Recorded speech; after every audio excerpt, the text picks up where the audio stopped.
Ele destruiu o México e criou o chiclete sem querer. O homem responsável pelo seu hálito de menta é o mesmo que ordenou o massacre do Álamo, perdeu o Texas por uma rebelião que depois virou território americano, declarou guerra contra a França usando como desculpa a reclamação de um padeiro, perdeu a própria perna numa batalha contra tropas francesas em Veracruz e muito mais cacarecagens. O seu nome era Antônio Lopes de Santana e o chiclete que você mastiga agora é culpa dele. Oi, coroados e curiosos, eu sou a Steph e hoje a gente vai abrir o arquivo de uma das invenções mais acidentais da história e do personagem mais absolutamente desastroso que estava envolvido nela, porque a história do chiclete não é uma genialidade, é uma história de fracasso em cadeia, que por acidente específico numa cozinha de Staten Island, produziu algo que o mundo inteiro usa até hoje. Bora! Para entender o chiclete, você precisa entender quem era o Antônio Lopes de Santana, que é uma das figuras mais extraordinariamente desastrosas da história política do século XIX. Não porque ele era incompetente e tudo, mas porque ele era suficientemente competente em algumas coisas para continuar voltando depois de cada catástrofe, o que tornava cada catástrofe seguinte maior que a anterior. O Santana nasceu em 1794 em Jalapa, no México colonial espanhol, e entrou para o exército aos 16 anos com a determinação específica de chegar ao topo, e ele chegou. Foi presidente do México 11 vezes não consecutivas. Ele perdia o poder, se rearranjava politicamente, voltava, perdia de novo, voltava de novo, com uma consistência que exige ou total ausência de vergonha ou um talento sobrenatural de sobrevivência política que transcende qualquer resultado concreto. Aí, ele perdeu o Álamo em 1836, marchou com o exército para o Texas, que na época era território mexicano, com colonos americanos que tinham declarado independência, e sitiou uma missão franciscana convertida em forte chamada Álamo. Lá dentro estava cerca de 180, 250 homens, incluindo figuras que viraram lendas americanas, como Davy Crockett e Jim Bowie. O sítio durou 13 dias, o Santana mandou atacar de madrugada com ordens claras, sem prisioneiros, todo mundo morreu. A Batalha do Álamo durou menos de 2 horas. Lembrem-se do Álamo, virou um grito de guerra que motivou a independência texana e pouco depois a anexação do Texas pelos Estados Unidos. O Santana então perdeu o Texas inteiro tentando sufocar uma revolução. 2 anos depois do Álamo, em 1838, o México entrou em guerra oficial com a França e a razão era uma série de reclamações de cidadãos franceses que tinham sofrido prejuízos no México, e a mais famosa, que deu nome ao conflito, era de um padeiro francês que alegava que soldados mexicanos tinham saqueado o próprio restaurante durante um tumulto anos antes e exigia a indenização do governo mexicano. A França mandou uma frota, o México respondeu, a Guerra dos Pastéis. Sim, esse é o nome oficial. Custou ao México o porto de Veracruz temporariamente e custou a Santana a perna direita. Ele estava comandando as forças mexicanas quando um canhão francês acertou o cavalo dele. A metralha atingiu a perna e os médicos amputaram abaixo do joelho. O Santana, que tinha o talento específico de transformar qualquer coisa em capital político, pegou aquela amputação e a transformou numa narrativa de sacrifício pela pátria. Escreveu um testamento dramático anunciando que estava feliz em ter dado a perna pela nação e pediu que a perna fosse enterrada com honras militares, e ela foi. Em 1842, numa cerimônia oficial na cidade do México, a perna do Santana foi enterrada com salvas de canhão, discursos e todo o protocolo que se reserva para generais mortos em combate à perna. E o homem estava vivo assistindo ao próprio enterro do seu membro. Em 1844, uma revolução derrubou o Santana do poder. A multidão que tinha aplaudido o enterro da perna 2 anos antes foi até o cemitério, desenterrou a perna e saiu arrastando pelas ruas da cidade do México enquanto gritava insultos ao ex-presidente. O Santana foi exilado, foi para Cuba, Cuba, depois voltou, foi exilado de novo, voltou de novo. Em 1853 ele estava de volta ao poder, dessa vez como ditador, com o título de Alteza Sereníssima. Em 1855 foi derrubado de novo e exilado de vez, dessa vez sem retorno ao poder. E foi esse homem que chegou em Nova York nos anos de 1860 com um plano infalível para ficar rico de novo. O plano envolvia uma resina de árvore e um inventor americano que não entendia nada de política mexicana. Nesse momento, Santana tinha 60 e poucos anos, uma perna de madeira, nenhum dinheiro significativo e um histórico político que tornava qualquer retorno ao México improvável sem um financiamento e um exército. O exílio não era confortável nem dramático, era tedioso, o tipo de situação onde um homem que passou a vida inteira no centro do poder, tomando decisões que afetam milhões de pessoas, se viu subitamente sem nada para fazer além de esperar. O Santana mascava chiclete. Tinha mascado a vida inteira, desde criança, como faziam as pessoas no México e na América Central. A resina da sapodilheira, uma árvore nativa, era mascada pelos maias e pelos astecas séculos antes de qualquer europeu chegar ao continente. Era uma prática cotidiana, como tomar café ou fumar. Você masca enquanto pensa, enquanto espera, enquanto fica entediado. O Santana mascava enquanto perdia guerras, mascava enquanto enterrava a perna, mascava no exílio. O plano que ele tinha para sair do buraco financeiro era para o padrão dos seus planos anteriores até otimista, de uma forma que beirava o delírio.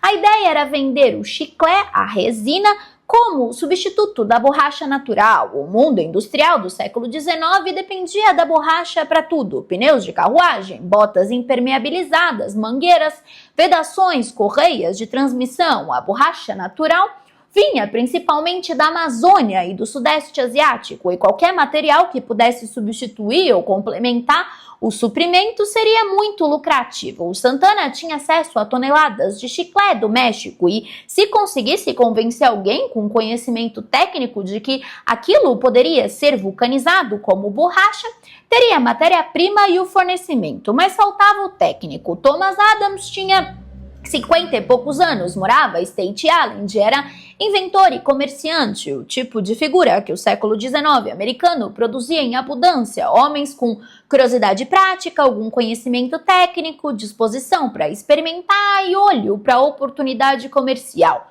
Como exatamente o Santana chegou até o Adams, as fontes divergem um pouco, mas o encontro aconteceu e o pitch foi feito. Thomas Adams, então, recebeu o estoque de chiclete e começou a trabalhar. O processo de vulcanização, inventado pelo Charles Goodyear em 1839, consistia em aquecer a borracha com enxofre para fazer ligações químicas cruzadas e transformando num material mole e pegajoso em um elástico resistente e durável. Era o que transformava o látex bruto em pneu, em sola de sapato e produtos industriais que o mundo precisava.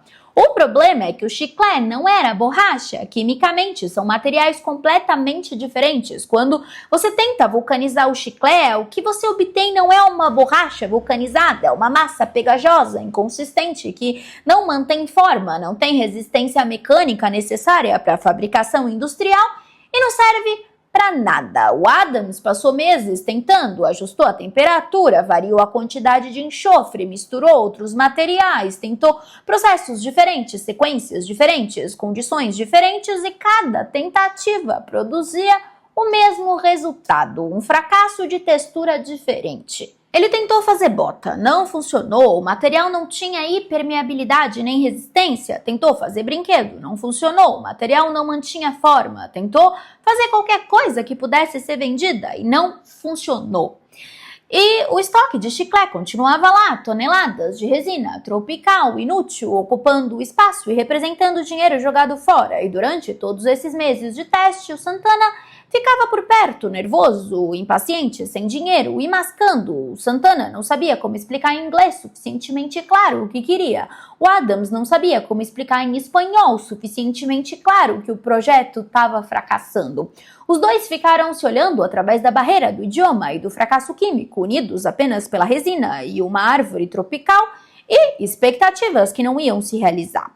Em algum momento de 1870 ou 1871, o Santana desistiu. Não tinha mais dinheiro, não tinha mais paciência, não tinha mais razão para continuar esperando que o Adams resolvesse um problema que, na verdade, nem tinha solução. Ele voltou para o México e o Adams ficou com o estoque inteiro de chiclete, toneladas de resina que não serviam para nada que ele tinha tentado fazer. Mas o Adams não jogou fora e foi aí que o acidente aconteceu.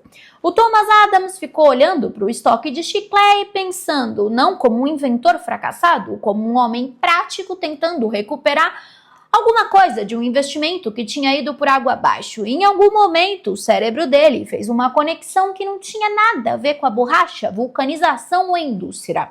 Ele lembrou que o Santana ficava mascando aquela resina o tempo todo, o hábito nervoso, coisa de boca, sem propósito aparente, mas o general fazia isso de forma constante, como se fosse natural, como se fosse uma necessidade. E o Adams lembrou que crianças americanas compravam parafina em farmácia para mascar, sim, cera de vela, sem sabor, sem textura interessante, sem nenhuma quantidade particular, além de ser mastigável sem engolir, mas as crianças compravam. Então, ele pegou um pedaço de chiclete, ferveu com água, adicionou açúcar, amassou, testou a textura, macia, elástica, mastigável, muito melhor que parafina e mantinha a consistência por mais tempo, não se dissolvia, não ficava dura.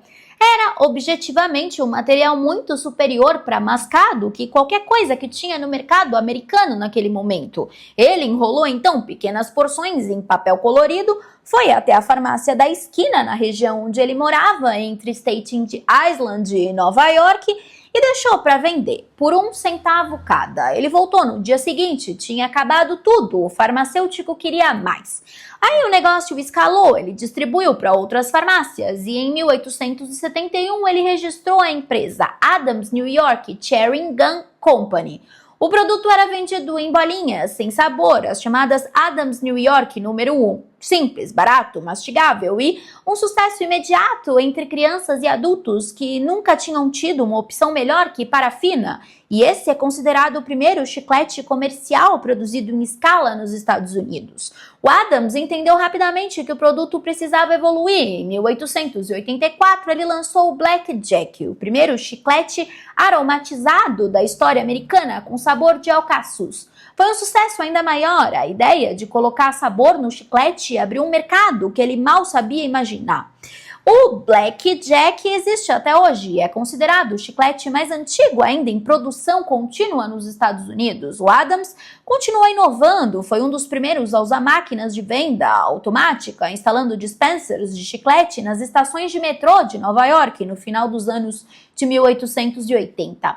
A empresa cresceu, foi adquirida, foi incorporada a conglomerados maiores, passou por fusões e aquisições ao longo do século XX e a marca Adams eventualmente foi absorvida pela cadeia que hoje faz parte da Mondelez Internacional, a mesma que faz o Oreo e o Tang. O chiclete do General Mexicano hoje pertence a uma multinacional que fatura dezenas de bilhões de dólares por ano. O que o Thomas Adams fez não foi só inventar o chiclete moderno, foi estabelecer a base de uma indústria inteira. E aí você me pergunta, que fim levou o general? O Antônio Lopes de Santana voltou para o México em 1874, 2 anos antes de morrer. Ele tinha 80 anos, uma perna só e nenhuma das fortunas ou poderes que tinha acumulado e perdido ao longo de 5 décadas de política. O México que ele encontrou não era mais o México que ele tinha governado, era um país diferente, com uma geração de liderança diferente, que não tinha espaço e nem interesse em reintegrar o velho ditador que tinha perdido o Texas e mandado matar os defensores do Álamo.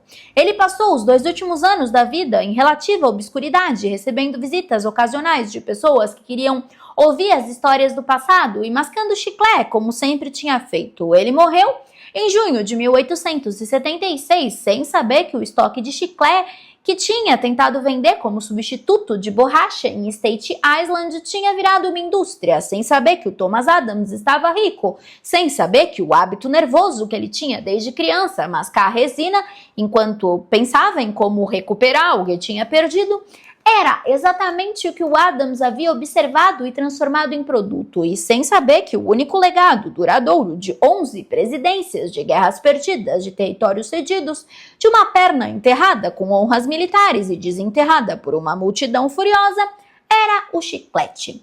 Enfim, a história do chiclete é uma história sobre o que acontece quando o fracasso de um projeto revela acidentalmente a utilidade de outro. O Santana queria borracha e não tinha borracha. O Adams queria vulcanização e a vulcanização não funcionava. O que tinham era um material mastigável, um general nervoso que mascava sem parar e um mercado de parafina que não tinha concorrência porque ninguém tinha pensado em oferecer algo melhor. O chiclete não foi inventado, ele foi descoberto por exclusão. E quem fez essa descoberta foi um inventor americano olhando para toneladas de resina inútil e pensando, bom, para borracha isso não serve, mas para mascar... E se você quiser continuar abrindo o arquivo de invenções acidentais de desastres políticos que viraram produtos de pessoas que perderam tudo, menos o hábito nervoso que mudou o mundo, se inscreve no canal, ativa o sininho e vira membro. Nós temos vídeos novos todos os dias às 8 horas da noite. Um beijo grande e até o próximo Steph Flix.